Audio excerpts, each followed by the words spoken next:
Donc moi je me suis un peu entêtée en fait. Je me suis un peu entêtée à dire je suis grande, je suis toute seule, je sais faire.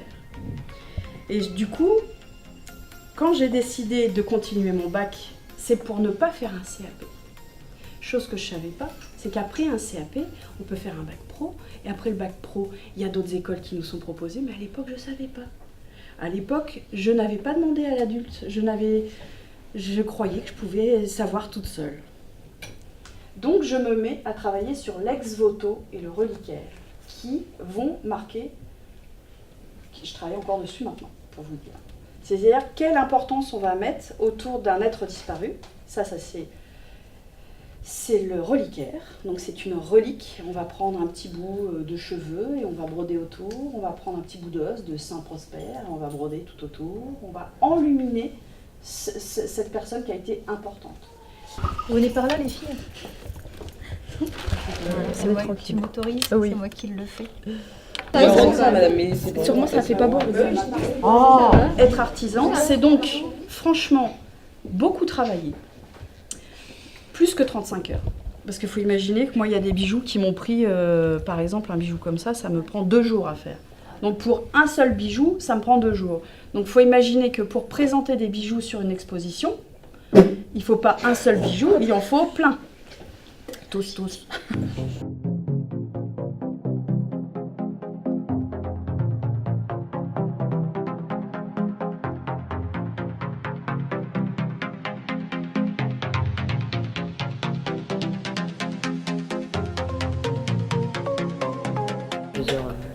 Alors, qu'est-ce que vous avez pensé de ce travail du coup là de... C'est minutieux. Très minutieux. C'est très minutieux. C'est La patience. c'est super petit. Et moi, elle a un style à elle. Au début, moi, je pensais qu'il y avait que c'était sur que tissu. Je ne savais pas dans des boîtes ou dans des montres. Ah ouais, ou, non, vous savez, c'est comme dans les films, là, dans le film, la brodeuse. C'est pareil.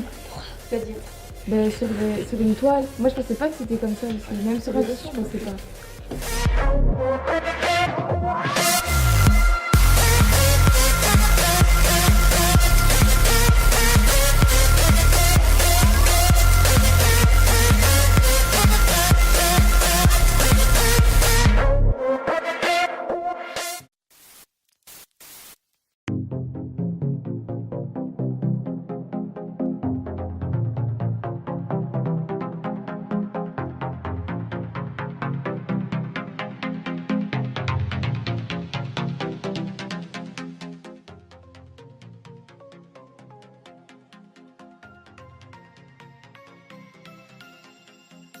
Bonjour, nous sommes élèves de 3e prépa pro. Nous venons vous poser quelques questions. Quel est votre parcours professionnel? Bonjour, donc mon parcours, j'ai travaillé avant d'être enseignant, j'ai travaillé 7 ans en entreprise et puis j'ai repris mes études pour pouvoir passer le concours et enseigner. Pourquoi êtes-vous devenu professeur de maroquinerie et pas en usine ou en magasin? Je l'ai fait après, du coup. Et pourquoi? Parce que c'est un défi d'essayer de transmettre une passion à des élèves. Voilà. Quelles sont vos préférences dans ce métier et les inconvénients? La préférence, justement, c'est de transmettre un savoir-faire. Les inconvénients, c'est des fois des élèves qui sont pas forcément motivés par cette section. Est-ce que votre métier d'aujourd'hui a été votre premier choix? Oui, tout à fait. J'ai commencé tout de suite en maroquinerie. Je suis passée par la voie professionnelle. Donc, comme quoi, on peut passer par la voie professionnelle et puis passer enseignante des années plus tard. Et depuis combien de temps faites-vous ce métier d'enseignant? Alors, j'enseigne depuis la 6e année. C'est ma 6e année.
Vous allez faire un test sur papier, comme ça vous aurez moins l'impression de racler votre t-shirt.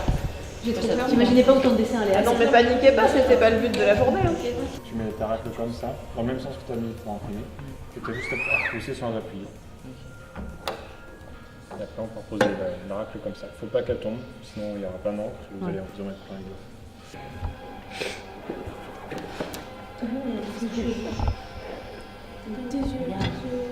C'est très beau.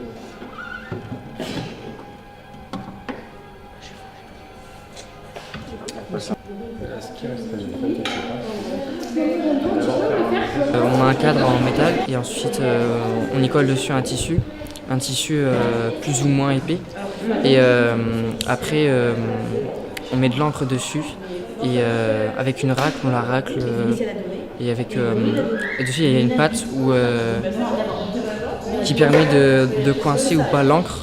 Pouvoir faire une forme avec, et quand on passe l'encre dessus, ben c'est l'encre prend la forme de la pâte et puis ça fait sur le tissu ou sur n'importe quel support et voilà.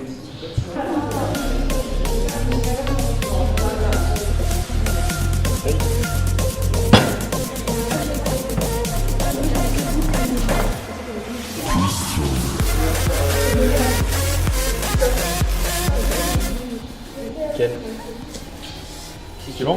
Mets-le bien.